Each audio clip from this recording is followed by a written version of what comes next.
Nothing could be more hearty than my Polish soup with lots of cabbage and lots of goodness. And of course, you need sausage to go into a Polish soup and pork. And I've got it all here in abundance. I'm thinking this is a Richo-style meal. Oh, exactly. Lots of meat. Exactly. Now, normally you would use a smoked sausage, but I'm showing you how you can do this with a regular sausage. If you go to your supermarket or your butcher, pork sausages are always best. So pork and fennel, anything will do? Oh, that's exactly what you would do with it. Okay, perfect.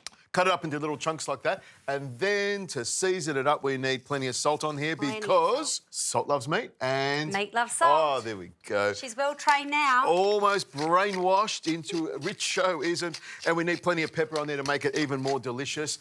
And I've got my pan nice and hot here. And the beauty about this stove is I can have it really, really hot and pop the pork straight into it.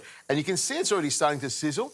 I do it this way because I know that that fry pan is really, really hot and I want to add all the meat to it and keep that heat in it. So in goes the sausage and the pork and it's sizzling away beautifully. And watch when I add the oil to it. Just a little trickle of oil is all you need to get the action happening. All right. I can see some rainbows. There's lots of stuff here. Cabbage, potato, nice and big and chunky. And the tomato there, just give it a bit of a snip up with some scissors to break it apart. While you're doing that, I'm going to grab some of this pancetta and I take the skin off. So I throw the skin in there and that starts to render down. That flavour, that fat is what gives it the flavour and just, it's amazing. And then I just grab this and slice it up into lovely little pieces.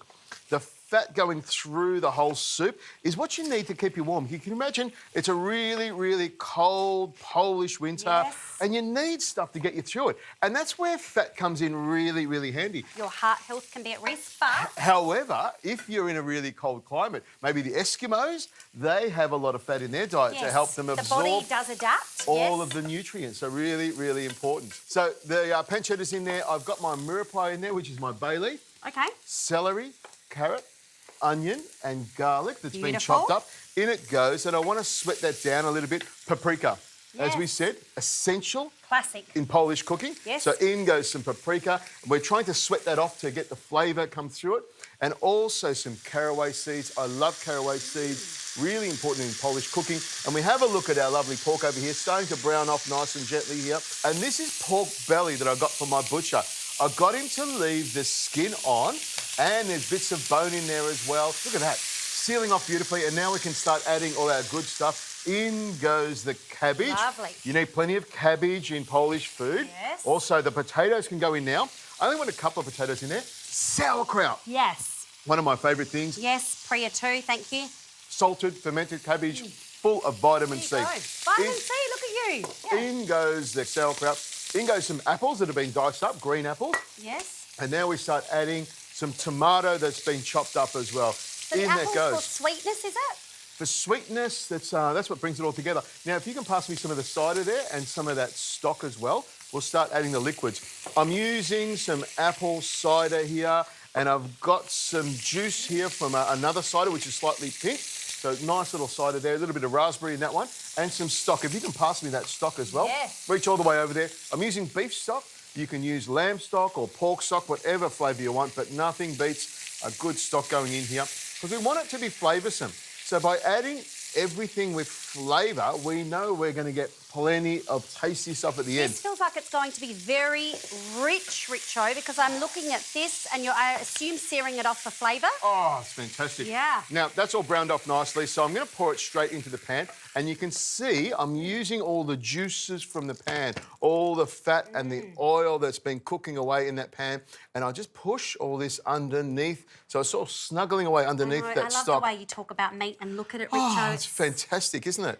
OK, Preeya, I'm going to get that up to number 9 and that'll bring it up to a rapid boil. And then once it boils, I'll turn it down to a really low temperature, number 1, and let it simmer away nice and gently for about an hour and a half till everything's nice and tender and all blended together and nice and beautiful and tasty. We can do a Pilates class whilst that's going, and then we can enjoy it later. I might just lie down on the couch.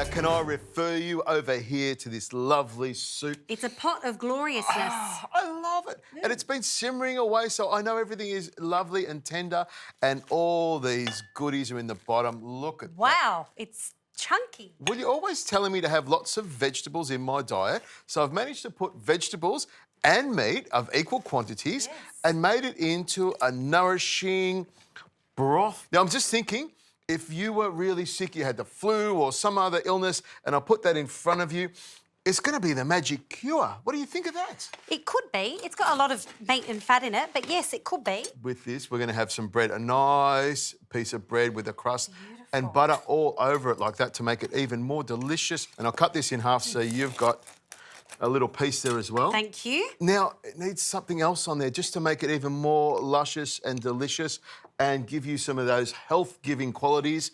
On goes the sour cream, and it's so thick I have to use a knife to take it off. Oh. If there's anyone who can take some veggies and then put it with all this kind of the sour cream and the fat and the everything else, it's you, Richo. Thank you. It's you. You take that as a compliment. Thank you very much. I'm very excited to try this broth, though. Now, the broth is great. There's lots of flavour in it, and that sauerkraut's gone all the way through it. Surprisingly. Did you like that? Genuine surprise. Ooh, I like that. Now, I'm liking the meat is nice and tender. That's really, really important. I have to say, I love the sweetness of the apple, the sauerkraut. It's beautifully balanced. It is quite rich. You could do some variations on this, perhaps reduce the meat, use leaner versions, use olive oil instead. There are things you could do, but I have to say that is delicious how it is. Oh, in that cold winter of Warsaw. Going back in, Richo. That's a good sign.